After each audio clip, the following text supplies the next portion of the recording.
In this video, you'll learn how to save items to your watch list on eBay.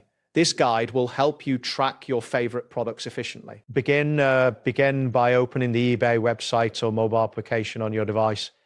If you are not already signed in, enter your credentials to log into your account. Once logged in, locate the search bar at the top of the page. Here, you will input the product name or relevant keywords related to the item you wish to find. After entering your search terms, press the Enter key or tap the search icon to display the results. As you browse through the search results, look for the item that meets your interest. Click on the listing to access the product details page. It is important to review the product description, price, and seller rating thoroughly before making any decisions. Once you have decided that you want to keep track of this item, you can proceed to add it to your watch list. On the product page, find the button labeled Add to Watch List. This button is typically situated near the product title or price section. Click or tap this button to save the item to your watch list.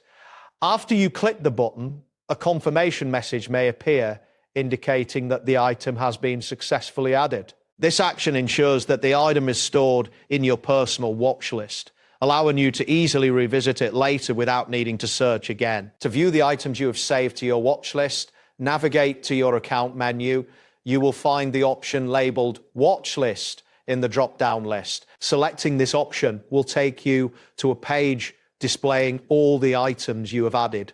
From this watch list page, you can track auctions, check for any price updates, or remove items if you change your mind. Additionally, if you decide to purchase an item, you can do so directly from this page. Managing your watch list is an effective way to organize the products you are interested in. It simplifies the process of monitoring deals and discounts, ensuring you do not miss out on opportunities. Remember to check your watch list regularly to stay updated on any changes regarding the items you are tracking. That wraps up today's guide.